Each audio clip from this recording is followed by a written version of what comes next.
Everybody, Mark Yoshimoto Nemkov here for .TV. I got a real special treat for you today. I'm here with Paul Kontonis. He's the chairman of the IAWTV, the International Academy of Web Television, and he's here to talk to us today about web video and the massive IAWTV award show in Vegas in January 2013. Paul, welcome to the .TV experience here. How you doing? I'm doing great, Mark. Thank you very much for having me. So tell us about the IAWTV.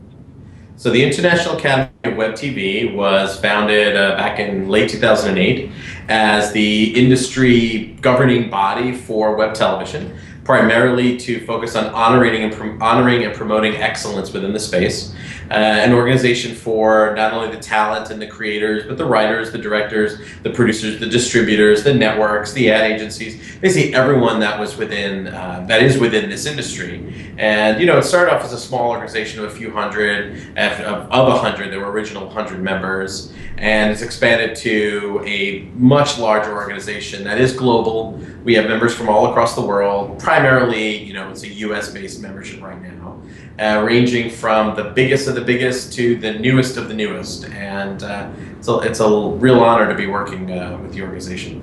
You used the word industry, and that, surprisingly, it really is now a big industry. Web TV is growing with leaps and bounds. It's fascinating to see how quickly the revolution is spreading. Across the world, across all cultures, across almost every sort of business and industry that's out there, people are getting involved in web television. Absolutely, and we get a lot of data because we produce the IAWTV Awards. This is the fourth time the IAWTV has been awarding an award. This is the second year in a row that we'll be actually at CES in Las Vegas. And from the submissions, we get a lot of data. And alone, we were able to look at, just from that data alone, that there were about 600 or so web series that launched this year. From independent creators and studios. This is not including somebody just starting up their own YouTube channel and deciding to make some videos that weren't really organized as a series. We were really looking at, a production coming into play and with planning and organization. And the amount of money being spent was very close to $200 million this year on productions. That's amazing. That's really amazing. Now, with YouTube and Vimeo, et cetera, being used by everyone and content discovery becoming more and more of a focus, how important is building an audience for your video content on your own, on your own website, hopefully a .TV website? So one of the things that we found is that an overwhelming majority continue to use a own domain, their own website, as the primary place, the primary source for their series. And I think that will, no matter what happens, no matter what the platforms, really is a very important part of building the brand around your content. It's not just, I put some stuff up on YouTube and I hope it does well. Right. A lot of series, more than ever, have declared YouTube as their primary, but we're looking at maybe 13 to 20%, depending on the category of those series, declare YouTube as their primary, where 50 to 60% declare their own domain as the primary source for the content. Facebook comes in at less than 1%. Twitter is completely non-existent. Blip, Vimeo, the other platforms don't even register at all with being the primary source for the series, or the primary domain for the series. Right. So more and more people are moving away from the big video sharing sites and really focusing on bringing people into their branded website, their area, their little niche on the web. Yeah, I think it's becoming a little bit more focused on doing that. In the previous years, the 80 to 90% of the main domains, or the main source for the content, were domains, were private domains, were owned media, right? Their own sites. That's dropped down to about 60% as we have more entrants coming in who are using YouTube as a primary source. I think you see a lot of that due to YouTube's initiative into the space. The importance of the own domain is still there. It's still relevant. It just requires a different caliber of producer to be able to maintain their own domain and to be able to maintain a YouTube account and a Facebook account and a Vimeo account and a Blip account. It's a lot of work. And so many of the newest entrants, the independent creators, have gone straight to doing YouTube accounts to set up, and then later on we find that they expand to their own domain. Right. So as they kind of mature and grow, as brands and creators. Right. And next year, we're expecting about 1,000 new web series at least. Wow. 80% of those will be coming from studios and networks. 20% of those will be coming from the independent creators. We've kind of declared independent or studio network is any organization that has more than one web series in production and being distributed at one time. So you just set up your own, set up your YouTube account, just kind of creates up, you're an independent. If you have more than one going at the same time, you're a studio or network. So the shift is really happening in that direction. That's pretty amazing. And so the IAWTV Awards, I mean, this is really, this is like the web video, like Oscars and Emmys. I mean, this is big time. Yeah, and it's because it's for the industry, by the industry, and everything supports the growth of the industry. So being focused this way, meaning the membership, which are all creators, all producers, all distributors in some way, have a lot of experience. You've got a very large voting body here that is weighing in on these selections. And we take it very seriously and really ask people to look at the selections that they're making and say, if, for example, Wall Street Journal was going to say, Web TV has made it, and here's the example, is the one you voted for the one you will see up on the screen? In that article. That's what we ask people to do, is to vote like that. Wow. So you said this is the 4th year of the IAWTV, right? Well, the year that the IAWT has done an award. The first 2 years they were called Streamies. Now they've been called the IAWTV Awards. Okay, so give us a quick preview of what to expect at the next IAWTV Awards.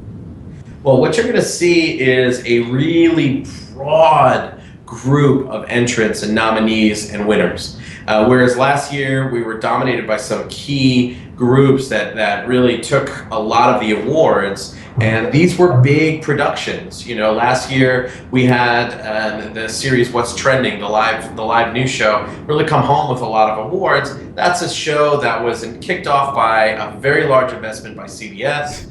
Again, major studio in Los Angeles. This is a big time production. Yeah. Then you have The Guild, one of the most expensive series on an ongoing basis with massive Microsoft and Xbox distribution. And then you have Receiver, which was one of the most ambitious sci-fi, big budget, Paramount involved, Nokia involved web series out there as well. So you saw a few of those dominate. This year, there's lots of those. And the awards are going to go probably a little bit broader than they did last year. Versus 3 groups really cleaning house, I think we're going to see the awards spread out over a bigger group and from different interest areas as well. And what's really amazing is that you're seeing a lot of web content creators who've become very successful and very well known in their own right. People like iJustine and Shira Lazar being recognized alongside, celebrities that have a lot of mainstream following. People, so it's really, we are seeing the convergence of the old and the new worlds coming together at the IAWTV Awards. That's what I love about it. It really is. It's the moment we've all been working towards, and that is the understanding that web television is the future, and it's really an amazing way to spread and grow your content. And really, people, it's come on, let's be honest about it. It's like television, old media is really trying to emulate everything that web television is trying to do in terms of audience engagement, and really bringing it closer to what people want. The type of entertainment and content people want. So yeah, being able to create that content that people want. But you brought up something great before when you talked about having your own domain and the idea of owning your audience. And this, what traditional media sees in the web TV world is the ability to reach an audience directly. We're all forecasting, we're all preparing for the unbundling of cable TV. When that happens, a lot of major cable networks are going to be in a lot of trouble because they're no longer going to be a part of the basic cable package and get huge fees every month just for being on the docket. right? So at that point, they need audience. And you're starting to see motions in that direction with Time Warner swimming around Maker, Revision 3 being acquired by Discovery. You're seeing Comcast smelling around in a lot of places. All these networks are starting to find out, who am I going to pair up with as that audience. When everything comes apart, I can go to an audience. And we look at these networks like a Machinima that has 80 million subscribers they have access to on the YouTube platform. And anybody who has an audience that they can reach in a regular way and in a repeatable way and fairly predictable, even if it's some percentage of your subscribers will actually watch a video, you have some way of hedging against this idea of starting from scratch every time. And so that's the major turning point right now. Is it's been evidenced, and the value is starting to be put on the audience that these shows actually have. Now, you've always been a huge proponent of online video throughout your entire career. I mean, where do you see it going in 2013 and beyond?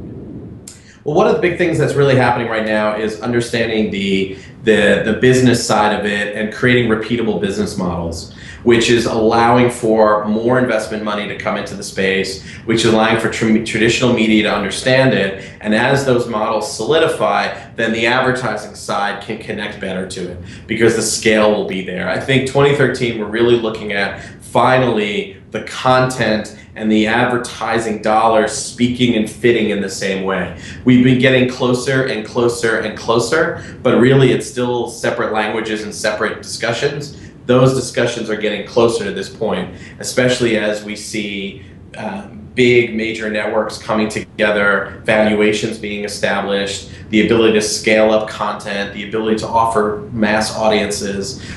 Once that shift really starts to happen and that marriage comes together, then that's going to open everything up. And it no longer will be at the agency level, the media buying level. It no longer will be, oh, I'm going to buy web TV versus TV. It's, I'm going to buy content. Where is it?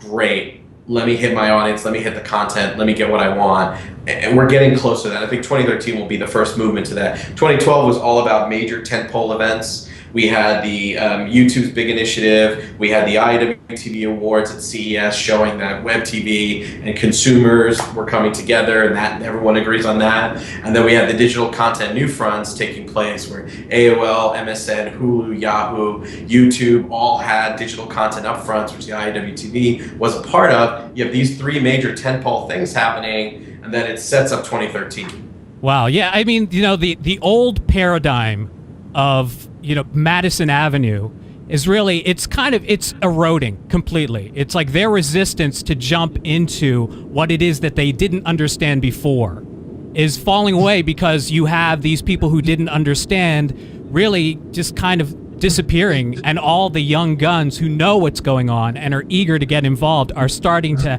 have their voices heard on the agency level. So now you're starting to see really, this is, I mean, I feel like this is a watershed moment for web television and online video, just like you said.